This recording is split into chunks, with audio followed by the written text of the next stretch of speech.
Donc, nous allons faire, c'est une série d'enseignements. C'est une série d'enseignements sur le thème l'avènement du Seigneur. L'avènement du Seigneur.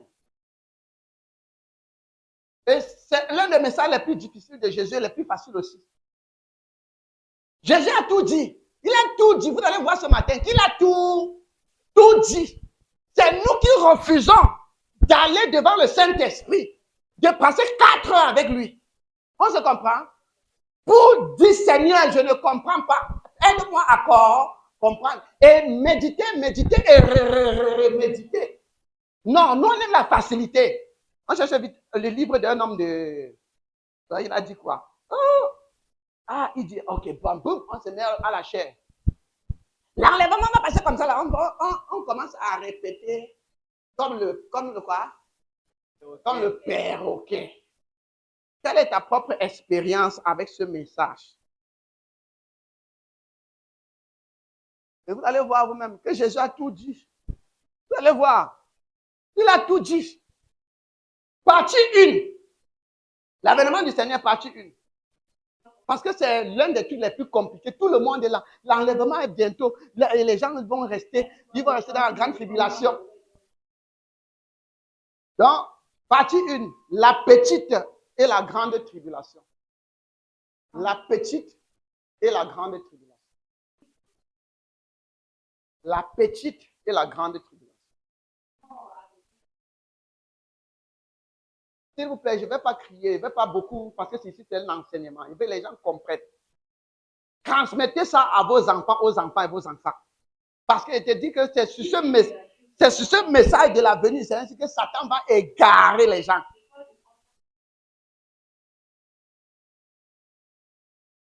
La petite et la grande tribulation. Vous pouvez alors comprendre qu'à l'entame de mon propos, il y a une petite tribulation et une grande. Mais beaucoup de gens connaissent seulement quoi? La grande. Oh, dans le même message de Jésus, il y a une petite tribulation et il y a une grande tribulation. C'est quand tu comprends les deux là. C'est quand tu comprends les deux là que tu peux maintenant bien positionner le Seigneur.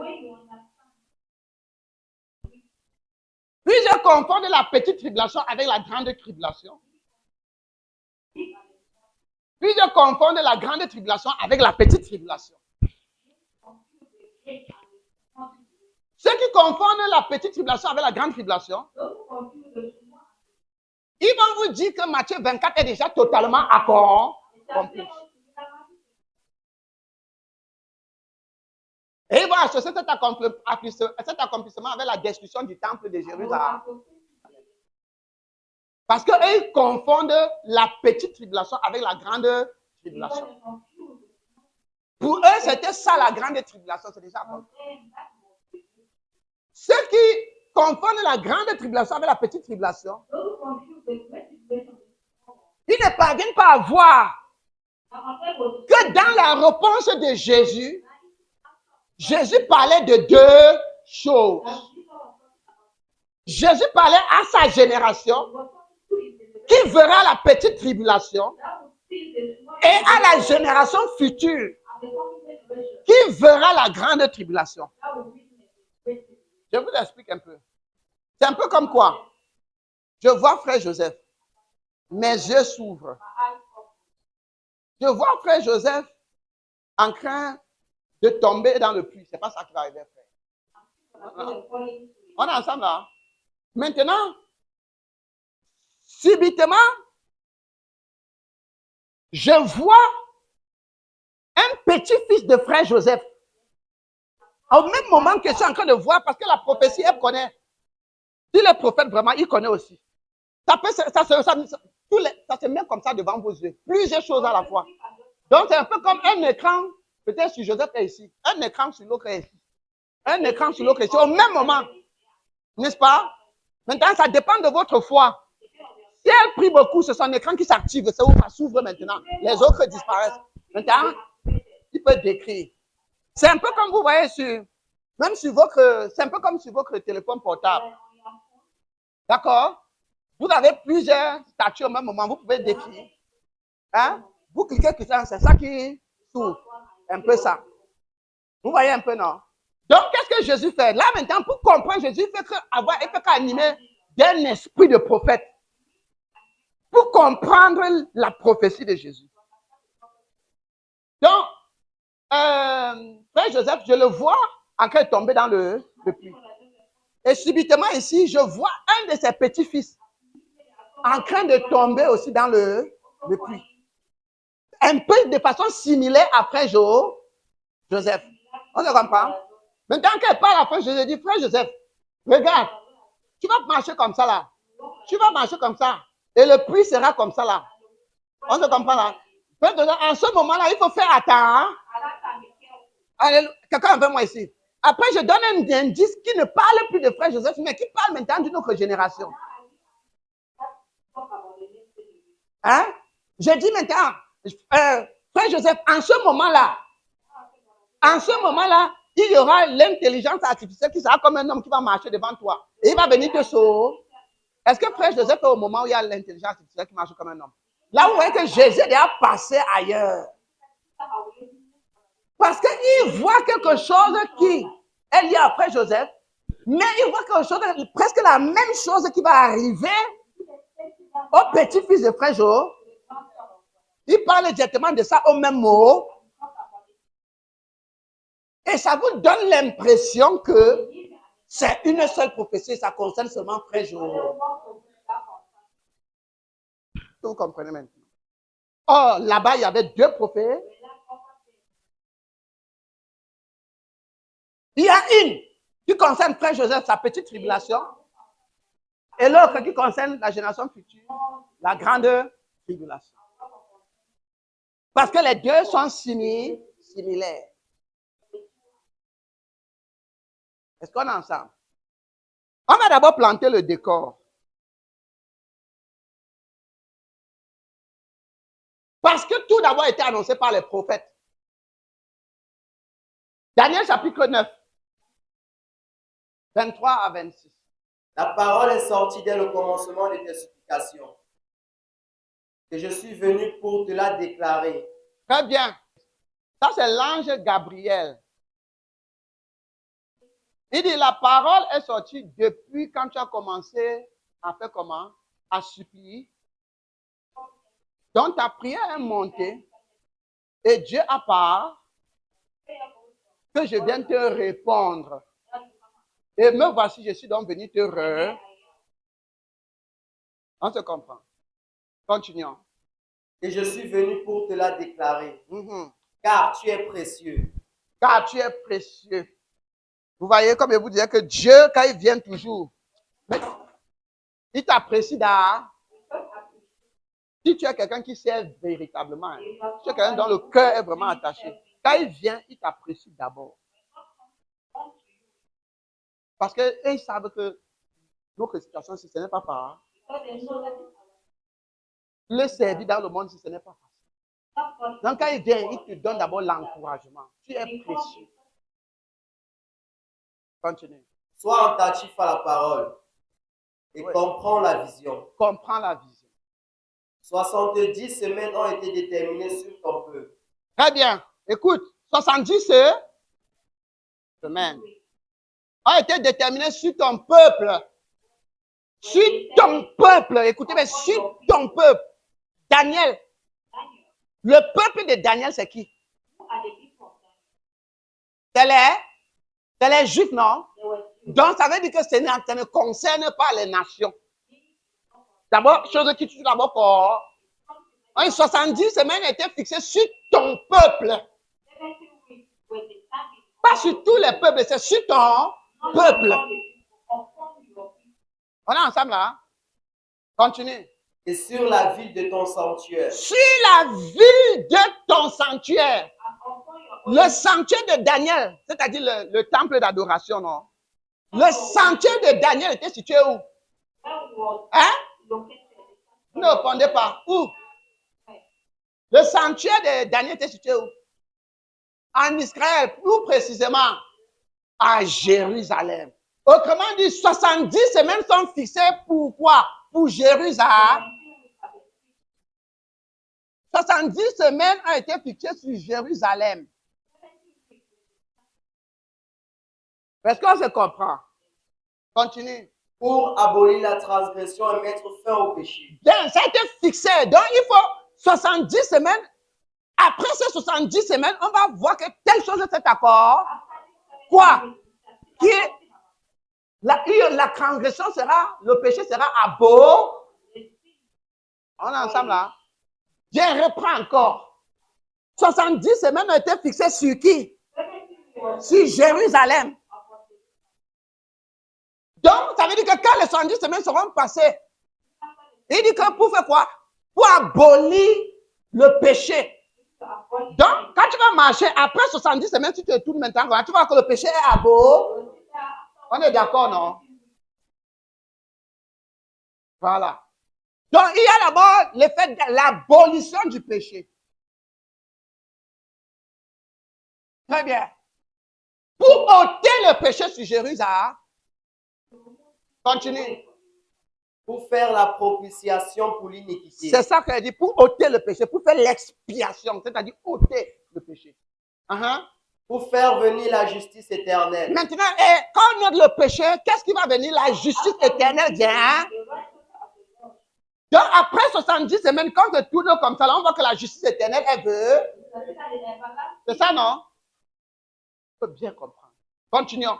Pour sceller la vision et le prophète. Donc, pour sceller la vision et le prophète, comment dit? Pour accomplir les prophètes. Ce que les prophètes ont dit là. Pour accomplir ça. Donc, après les 70 semaines, quand on se tourne comme ça, on voit que les prophètes sont accomplis. C'est ça, non? Donc, on a l'abolition du péché, les prophètes. Continue. Et pour oindre le Saint des Saints. Pour oindre le Saint des Saints, pour consacrer le lieu saint. On est ensemble là? Donc, après 70 semaines, on va se tourner, on va voir que le lieu saint a été consacré. Continue.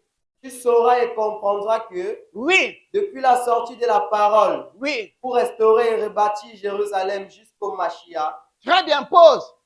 Voilà, maintenant l'ange fait quoi? Il lui donne là où les 70 semaines vont comment? Est-ce que les 70 semaines vont débuter? Quand la parole va sortir, reprends encore mon fils. Tu sauras et comprendras oui, que depuis la sortie de la parole, oui, pour restaurer et rebâtir Jérusalem, oui, jusqu'à la venue du Mashiach. Très bien, regardez. Sorti de la part, pour faire quoi? La parole qui dit que allez rebâtir Jérusalem. C'est ça, non? On est ensemble là? Jusqu'à qui? Au Mashiach. C'est ça, non? Très bien. Bon, continue. Il y a 7 semaines et 62 semaines. Donc, d'ici à là, depuis que la parole va sortir, quand la parole va sortir pour dire allez reconstruire Jérusalem, jusqu'à la venue du Mar, il y aura combien de semaines? 7 semaines plus c'est-à-dire au total combien? 69 semaines. Donc maintenant, fixons d'abord le contexte. Où est-ce que Daniel est en ce moment? Daniel est à Babylone. Le peuple des Juifs est où? À Babylone. Parce qu'on avait déjà détruit le premier temple. Nebuchadnezzar avait détruit les ramenés à Babylone. Mais Jérémie le prophète avait dit, et vous pouvez lire dans le livre de Jérémie, que après 70 ans à Babylone, Dieu va visiter Israël pour qu'ils retournent dans leur pays. On est ensemble là. Et les 70 ans qu'ils étaient esclaves à Babylone étaient en train de s'accorder. C'est là que Daniel, en méditant, a constaté que, ce que le prophète a dit, on est déjà presque de la 70e année. On est ensemble. Et il a commencé à prier. C'est là maintenant que Dieu a envoyé l'ange pour lui faire comprendre que la prophétie de Jérémie, qui fixait 70 ans là, ce n'était pas uniquement pour le retour en Israël, mais c'était une prophétie à 2 dimensions. C'est, comme je disais tout à l'heure là, pour toi l'homme humain, tu vas voir une seule prophétie. L'ange vient maintenant lui faire comprendre. Il ne vient pas lui donner la révélation sur le retour, parce que c'est déjà accord. Il projette maintenant Daniel sur le futur. Donc, ça veut dire que la prophétie que Jérémie avait donnée, le Saint-Esprit avait donné une prophétie à 2 dimensions à Jérémie. 70 ans que Jérémie avait donné, ça concernait en même temps leur retour. Hein? Après 70 ans qu'ils vont partir à Babylone, et ça concernait en même temps aussi là, la venue du Mashiach. Vous voyez, c'est une prophétie à 2 dimensions. Est-ce qu'on se comprend ici? Est-ce que, je ne sais pas si on peut retrouver ça dans Jérémie. Jérémie 25, Oui. versets 11 à 12. Écoutez. Et tout ce pays sera un désert. Tout ce pays-ci sera un désert. Jérémie prophétise, nous sommes autour de 600 avant Jésus-Christ. D'accord? Donc, et Jérusalem est détruit par Nebuchadnezzar autour de 586, bien 87 avant Jésus-Christ. Donc, c'est-à-dire qu'à peu près 60 ans après que Jérémie est prophétisé. Donc, voici Jérémie, on est autour de 600 comme ça là. 680 comme ça là. Donc, on est autour du 5e siècle. Il dit, voici Jérémie prophétise. Qu'est-ce qu'il dit, fils? Et tout ce pays sera un désert. Le pays là, ce sera détruit. Continue. Une désolation. Ce sera une désolation. Continue. Et ces nations serviront le roi de Babylone 70 ans. Ces nations-ci, c'est-à-dire le peuple qui? Juif, sera au service de qui? Du roi de Babylone. Pendant combien d'années? 70 ans. On se comprend? Et il arrivera. Quand les 70 ans seront accomplis. Après que les 70 ans seront accomplis. Que je visiterai le roi de Babylone. Je vais visiter le roi de Babylone. Et sur cette nation-là, leur iniquité. Oui. Dit l'Éternel. Oui. Et sur le pays des Chaldéens. Oui. Je les détruirai en désolation perpétuelle. Vous voyez, après les 70 années là, je vais visiter Babylone et je vais raser Babylone aussi. Parce que j'ai dit au roi de Babylone, va un peu me punir les Juifs-ci. Parce qu'ils m'ont abandonné. Mais le problème de Nebuchadnezzar, c'est qu'il est venu. Alléluia. Il a bien puni comme Dieu avait mis dans son aise. Ce n'est pas qu'il a entendu Dieu lui parler, il va punir. C'est Dieu qui met dans son cœur. On se comprend un peu. Alors, il est allé punir. Mais problème, il a détruit le temple. Voilà le problème. Vous comprenez maintenant? S'il n'avait pas détruit le temple, il ne devait pas avoir de problème. Donc maintenant, Dieu dit, ok, comme je lui ai dit juste de punir. Mais il allait punir, il a détruit mon sanctuaire. Je vais raser Babylone. Après les 70 ans, là, il va vous visiter. Mais il va raser Babylone. Et c'est exactement ce qui s'est accompli.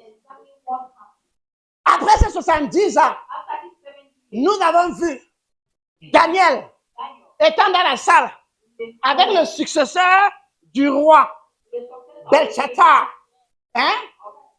Il était lui en train de danser avec ses femmes, ses 1000 invités et avec ses femmes, jusqu'à voir lui dans les coupes du temple, non? Qu'on avait pris dans le... La main est sortie, pesé, compté et divisé. La même nuit, les Perses sont venus et ils ont rasé Babylone. Cyrus a pris Babylone. Et c'est donc sur Cyrus qu'ils ont libéré le peuple juif. Vous voyez, non? Donc la prophétie de Jérémie s'est accomplie exact après les 70 ans. Quand Dieu parle, bien aimé, ne croyez pas que ça ne va pas s'accomplir. Quand Dieu vous dit, je vais envoyer les méchants en enfer, ne croyez pas qu'il est en train de... Ne dites pas que ça tarde, où est ça? Attention! Jérémie, je vous dis ici que nous sommes autour de 650 avant Jésus-Christ.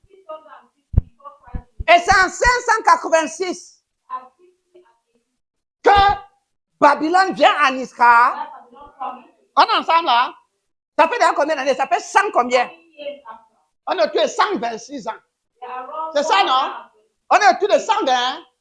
Donc, avant même que Nebuchadnezzar ne vienne accomplir Jérémie, donc Jérémie a prophétisé avant qu'il ne vienne, 126 ans se sont pas. C'est ça, non? Maintenant, après la discussion, on dit que combien d'années sont fixées? 70 ans. On est ensemble là?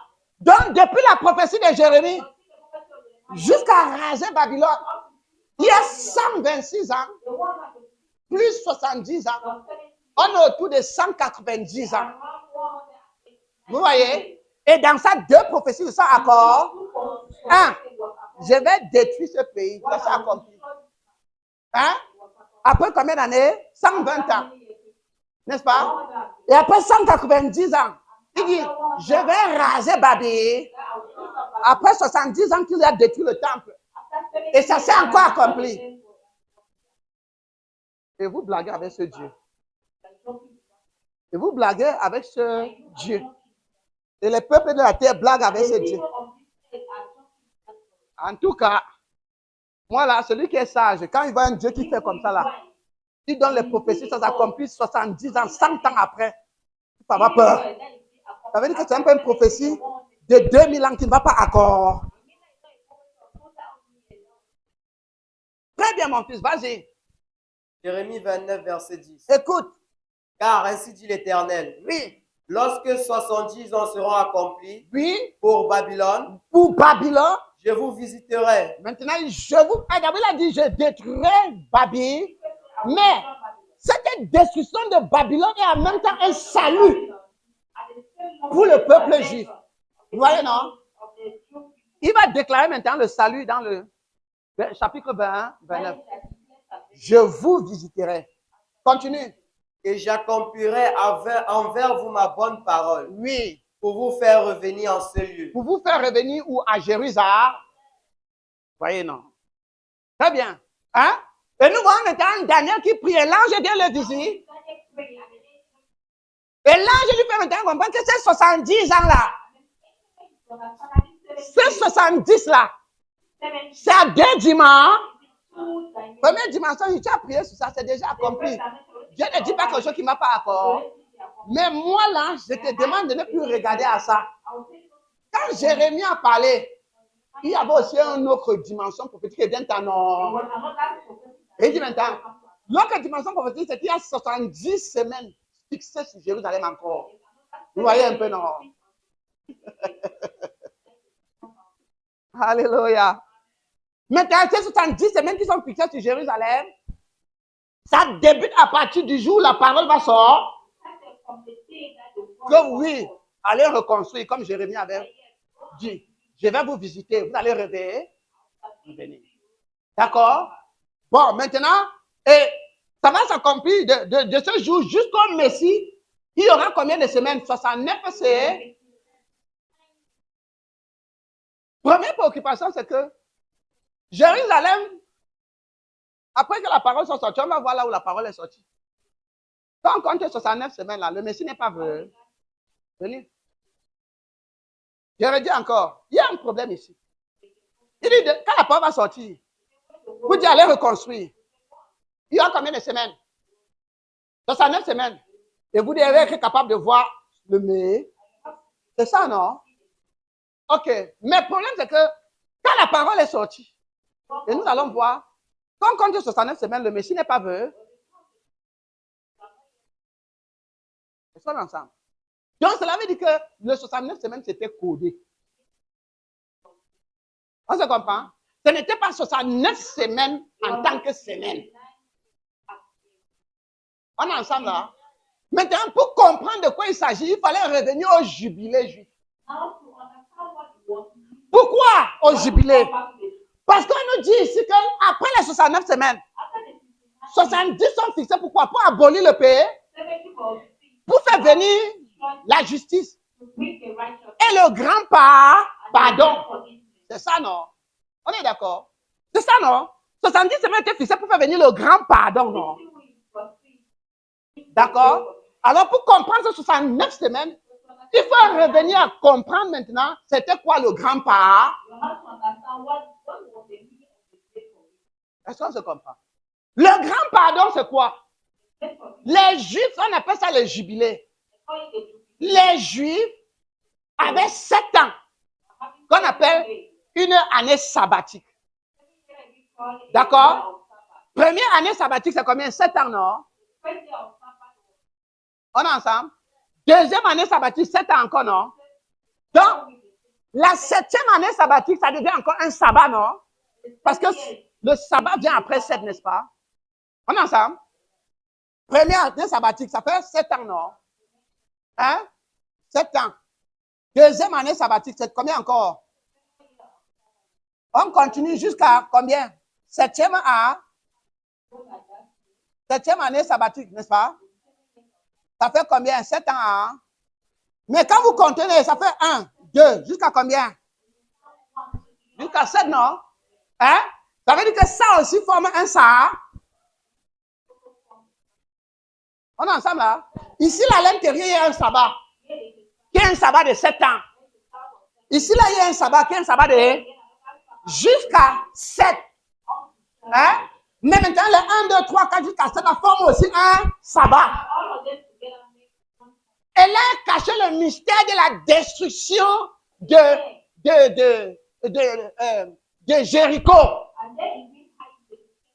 Quelqu'un avec moi ici là? Elle a caché ce mystère. Regardez. Premier tour. D'accord? Tu devais faire un premier tour, non? Tu devais faire un deuxième tour, non? Jusqu'à un 7e tour, non? Et le 7e tour, tu devais faire 7 tours le même jour là. Vous voyez là, non?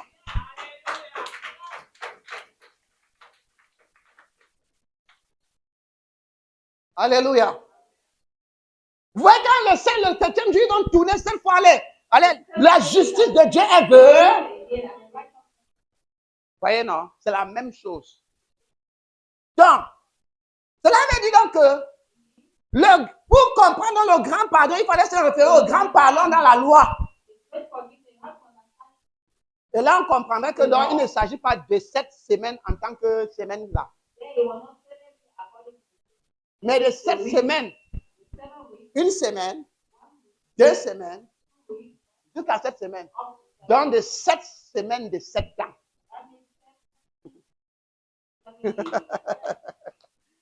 Quelqu'un n'a pas compris? J'ai dit aujourd'hui, c'est la compréhension. Vous allez raconter à vos enfants et aux enfants de vos. J'ai dit quoi? Première c'est, deuxième c'est, troisième c'est, mais une semaine de combien d'années? Voilà. Vous comprenez, non?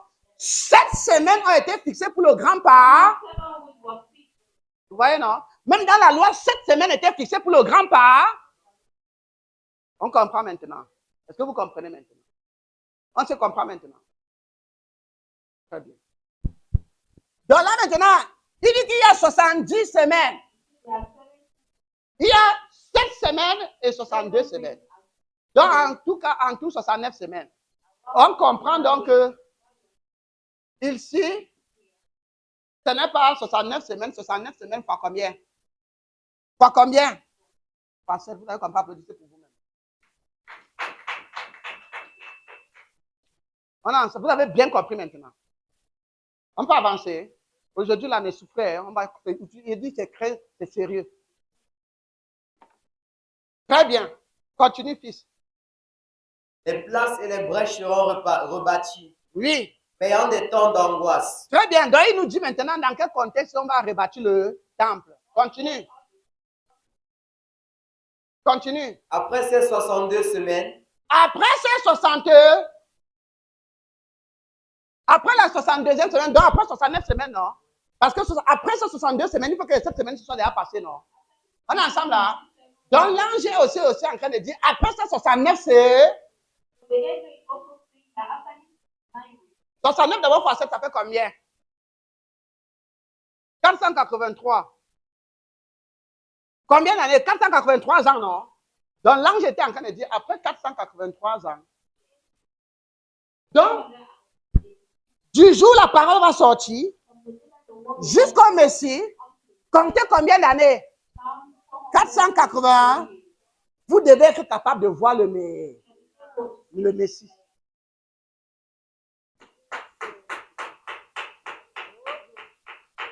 Alléluia.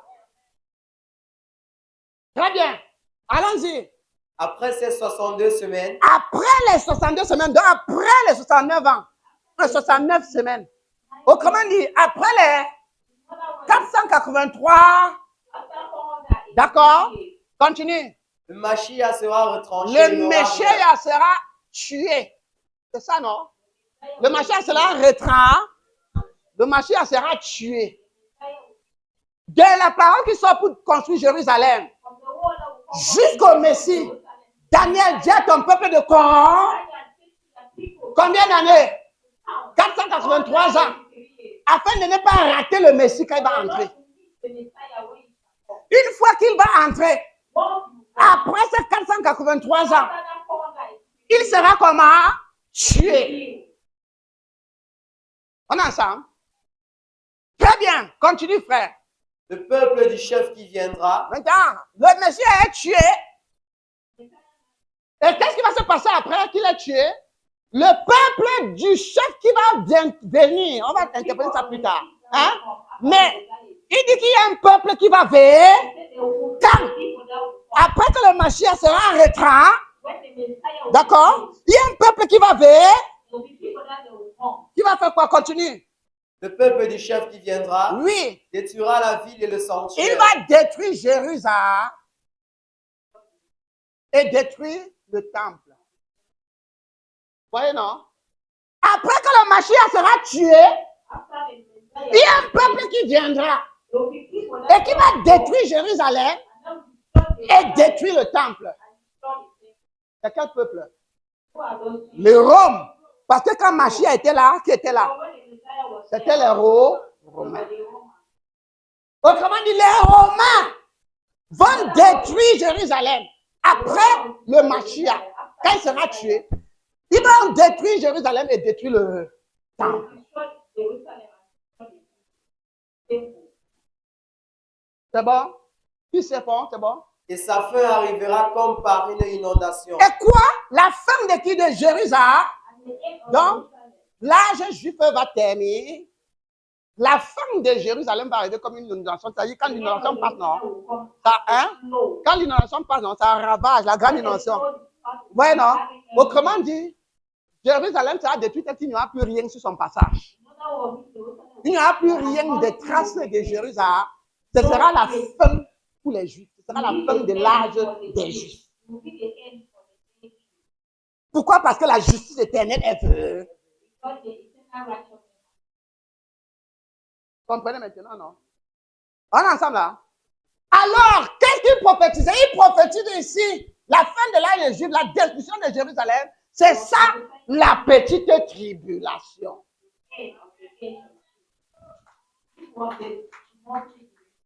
On est ensemble là? Maintenant, on va démontrer tout ça. C'est fini, fils. Il est déterminé que la dévastation durera jusqu'à la fin La de la destruction de Jérusalem va finir jusqu'à la fin de la guerre. Donc, ils vont entrer dans une grande guerre. Alléluia. Maintenant, là, il faut nous démontrer ce schéma-ci, d'accord? On est ensemble? Donc, quand est-ce que la parole est sortie pour dire, allez, rebat? Vous êtes avec moi ici, peuple de Dieu.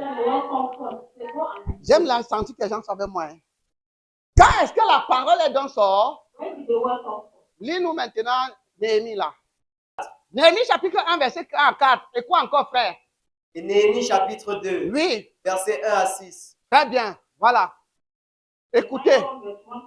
Les paroles de Néhémie. Oui. fils de Halika. C'est ça.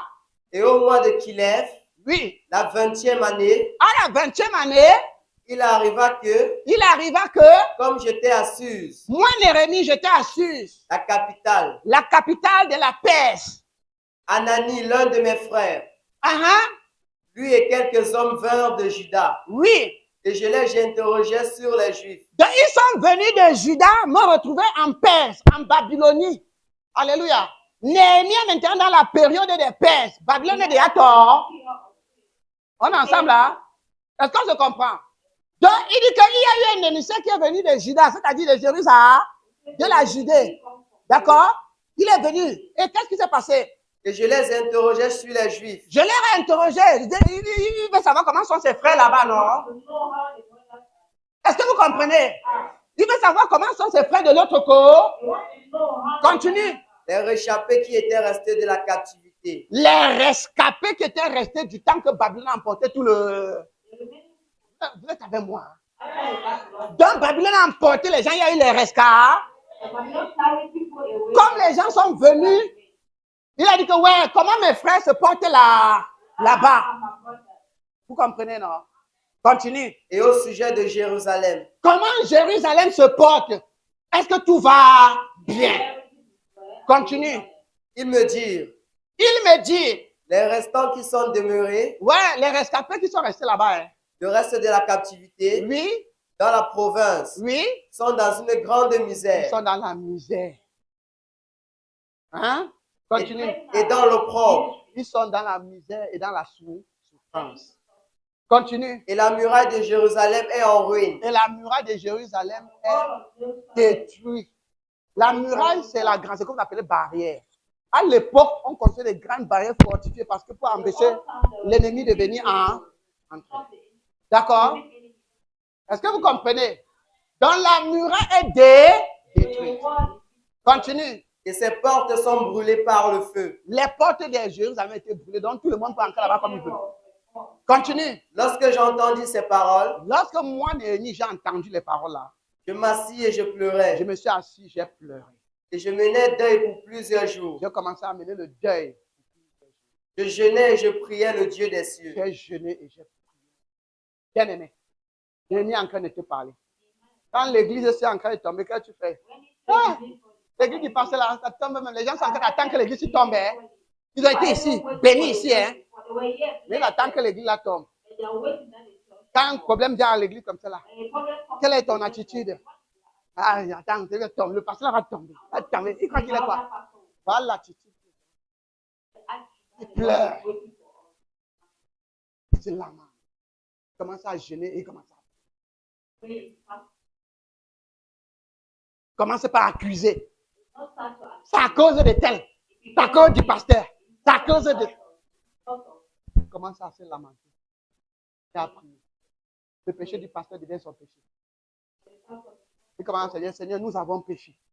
Et il n'accuse pas quelqu'un. On ne va pas parler des prières de Jérémie. Ce n'est pas ça aujourd'hui, de Néhémie. Ce n'est pas ça aujourd'hui notre sujet. Mais la suite nous montre comment il commence à dire, Seigneur, nous avons péché. Il n'accuse pas quelqu'un. Alléluia. Le péché de son pasteur devient son péché. Le péché de son frère à l'église devient son péché. Puis, Seigneur, nous avons péché. Et c'est pourquoi c'est en train de tort. Ouais. Néhémie chapitre 2. Maintenant, dans la prière de Néhémie ne nous intéresse pas pour l'instant. Néhémie chapitre 2. Verset 1 à 6. Verset 1 à 6. Et il arriva au mois de Nissan. Et il arrivait au mois de Nissan. Oui. La 20e année du roi Artaxerxès. C'est là que ça commence à m'intéresser. La 20e année de qui? Du roi Artaxerxès. Artaxerxès. Quand vous voyez par exemple le film 300, hein? On vous parle de la guerre des Thermophiles. Artaxerxès qui a encavé les 300 Spartes, n'est-ce pas? Et qui les a vaincus avec ses grands éléphants, non? C'était la Perse, non? Voilà. C'était ce roi-ci. À la 20e année de son règne, donc il a pris le trône.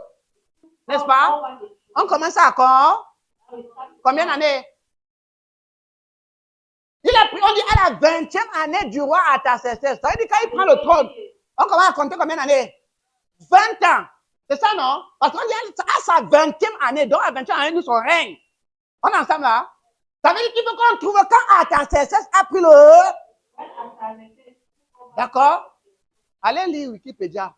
Il dit qu'Artaxerxès a pris le trône en 475. Avant J. Avant JC. 475 avant JC. Donc, il a pris le trône. Ça veut dire que on doit maintenant aller jusqu'à combien? 400 plus 20 ans.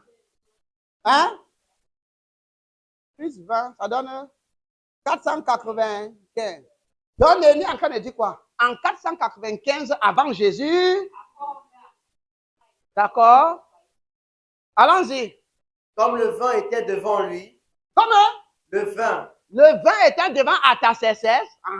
Que je le pris et je le donnais au roi. Donc, il était au service du roi. Ce n'était pas n'importe qui dans le roi. D'accord? Continue. Et je n'avais pas été triste en sa présence. Je n'ai jamais été triste en la présence du roi. Mais ce jour-ci là, continue. Et le roi me dit. Le roi me dit. Pourquoi as-tu mauvais visage? Donc le jour-là, il était triste. Ouais, non? Chapitre 1, on nous dit qu'il a reçu mauvais de nous. Chapitre 2, il passe servir le roi.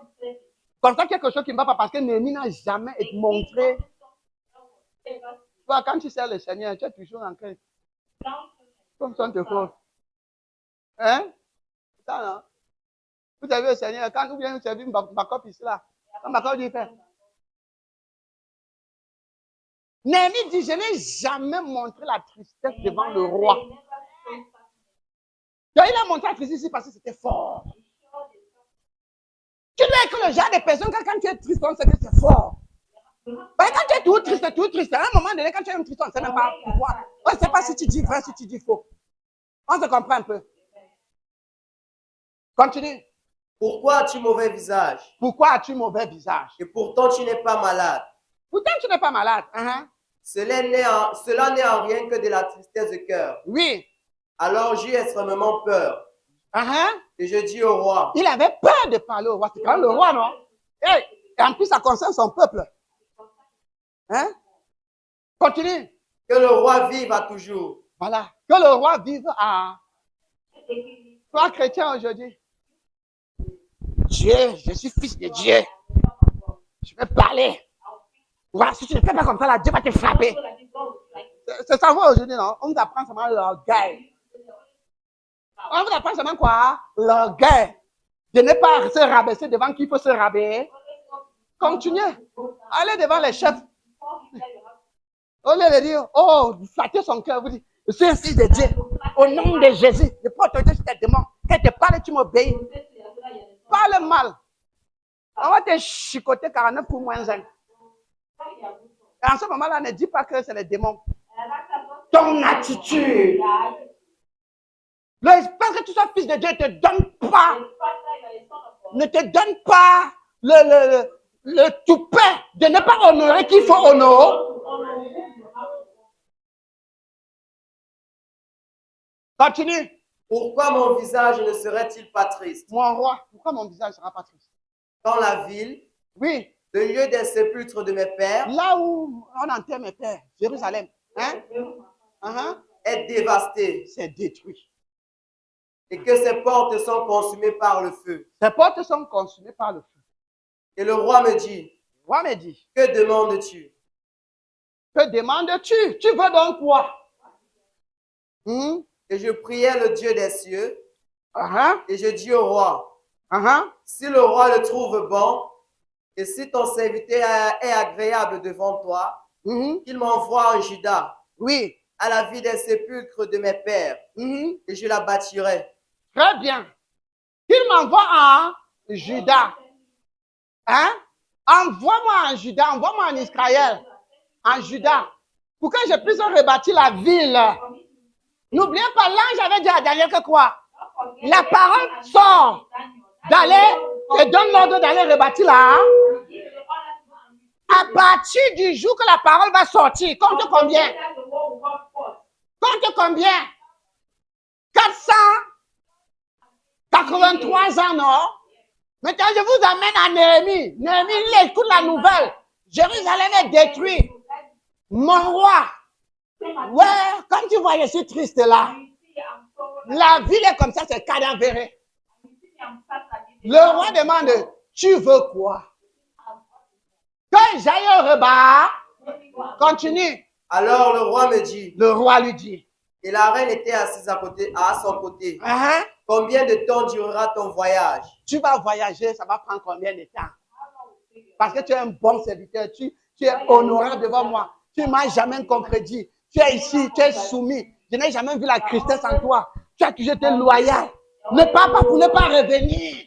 Quand tu es quelqu'un soumis, quand tu es quelqu'un loyal, quand tu es quelqu'un posé, quand tu es quelqu'un serviable, quand tu es quelqu'un qui ne te plaint pas, on a toujours envie de toi.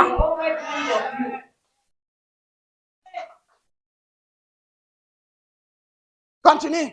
Et quand reviendras-tu? Quand reviendras-tu? Et il plut au roi de m'envoyer. Oui, il plut au roi de m'envoyer. Et je lui fixai un temps. Oui.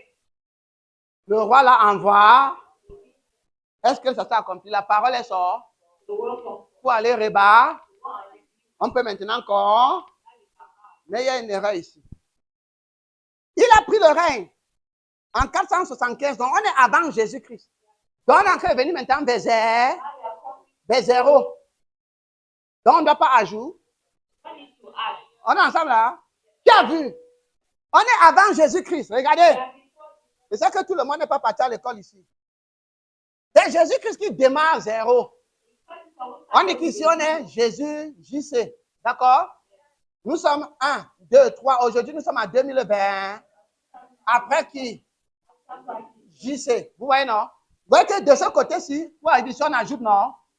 Maintenant, avant JC, on est à 1, 2, 3. 1, 2, 3. On est 475. Donc, si on veut venir ici à JC, on dit 20e année de son rang, on ne va pas ajouter. Parce qu'ajouter, tu rentres ici derrière. D'accord? Tu vas donc recrancher 20. On est ensemble là. Tu n'as pas compris. Très bien. OK. Donc, cela veut dire qu'on doit donc, il a pris le trône en 475 avant JC. Moins 20 ans. Ça fait combien? 450? 400 combien? Avant? La parole est sortie. On peut maintenant encore. Et on va voir si la prophétie s'accomplit ou si ça ne s'accomplit. C'est ça, non? Quelqu'un dit on va prendre Dieu au mot. Quelqu'un dit on va prendre Dieu au mot. Les Mboudman qui dit que la Bible, ce n'est pas la vérité là. Quelqu'un avec moi ici là. Bien. 485. On est en 483, non? Donc il faut enlever combien de dents? Puisqu'on retire, non? On est encore venu vers JC, non? Hein? Hein? Quand on va enlever, donc, il faut enlever des dents, non? 483 moins 455, ça fait combien? 28. Hein? Ça fait 20. Donc, on est J, c'est 0. 28 après J. C'est ça, non? Après J, c'est. Donc, si on est 28 après J, c'est. Ça veut dire que J, c'est a environ quel âge? 30 ans, non? Parce que c'est juste qui commence, non? C'est ça, non, frère? On est ensemble, non? Luc chapitre 3. Écoute. Écoute, avant qu'il lise chapitre 3, il dit quoi? L'ange dit à Daniel, les 70 là, c'était à 2 dimanches. On est ensemble là. Pour vous reconstruire, je ne m'en coupe de ça, ça va s'accéder à encore. Tout le maintenant te regarde vers le futur. 70 là, ça signifie aussi 70 c'est bien. Pour le grand-père, pour enlever le pays, pour faire venir la juge. Regarde comment ça va donc se faire. À partir du jour où la parole va sortir, peut aller reconstruire jusqu'au Messie. Hein? Il y aura 69 c'est-à-dire 483. Donc, comptez 453 ans net, vous devrez être capable de voir le meilleur. On est ensemble là? Très bien, maintenant, quand on compte donc, la parole sort en 455. On enlève ça dans les 483 parce qu'on descend, on retranche, n'est-ce pas? On tombe à combien? Après J, quand nous dit Luc. Luc 3, verset 23. Oui. Et Jésus avait environ 30 ans lorsqu'il commença son ministère. Alléluia.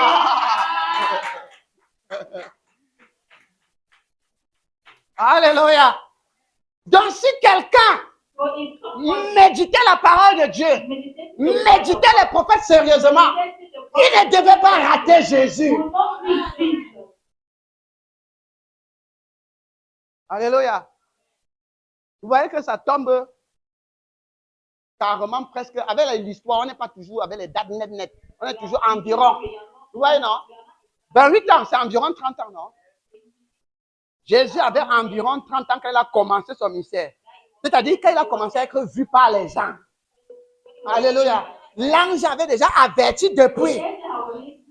Comptez comme ça là. Vous devez être capable de le voir. Alléluia. C'est la première partie aujourd'hui. Donc, on te donne un peu. On demande, reviens encore. C'est sucré? C'est sucré? Ceux qui n'ont pas, ceux qui ont raté le Messie, même les Juifs aujourd'hui attendent toujours le Messie. Parce qu'ils n'ont pas médité la parole du prophète. Voilà pourquoi il vous dit toujours, vous qui me suivez, ne riez pas avec la parole de Dieu. Le miracle ne vous sauvera pas. Les je vois ne vous sauvera pas. La seule chose qui va vous sauver, c'est ce qu'a dit le Seigneur.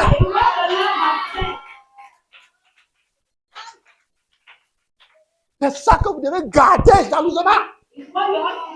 Si ils avaient gardé ça jalousement, vous devez être capable de voir. C'est exact comme l'ange avait dit à Daniel. Ils n'ont pas gardé la parole. Ils étaient dans les programmes. Les programmes. Tel jour, programme d'offrande de ceci. Tel jour, programme d'impartation des démons. Tel jour, programme d'impartation des voyages. Tel jour, programme de relâchement spirituel. Ils étaient dans les programmes. Au lieu d'être dans l'étude. Afin de ne pas rater le Messie. Lorsqu'il va commencer.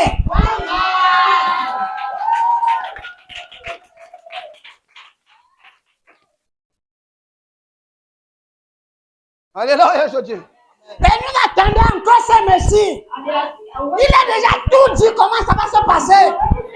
Les gens sont encore en train de répéter la même chose. Au lieu d'étudier, au lieu de garder la parole, ils sont dans les programmes. Voilà pourquoi ils fixent les dates, ça n'arrive pas. Et quand ça va vraiment arriver, ils vont rater. Ouais. Parce qu'ils n'ont pas médité. Ils n'ont pas étudié. Nous sommes à l'école. Si tu es venu ici et tu crois que tu n'es pas venu à l'école, à partir d'aujourd'hui, change ta mentalité.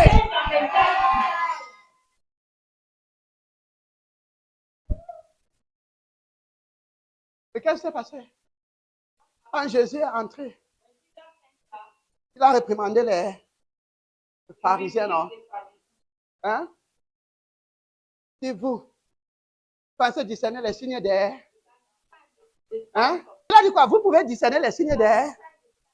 Quand il va pleuvoir, vous dites qu'il va pleurer. Mais les signes de ma venue, vous n'avez pas pu discerner. Pourtant, les prophètes avaient déjà parlé, donné des précisions. Certes, c'était codé, mais il fallait que ce soit médité. Même si tu fais 6 heures de temps devant Dieu, reste là. Jusqu'à ce qu'il te dise, mon fils, voici le secret de ma pensée. De la même façon que je reste encore devant lui aujourd'hui, quand je ne comprends pas, je dis, papa, si tu ne me montres pas ça, Tes enfants vont mourir. Moi-même, je vais mourir. Je reste devant toi. Et ma fille est témoin. Je reste souvent là. De 8h à 14h. Je dis, si tu ne montres pas ça, on va mourir. Et quand il voit quelqu'un comme ça, il descend. Il dit, mon fils, je vais te révéler les secrets de ma pensée. Amen. Que Dieu te bénisse.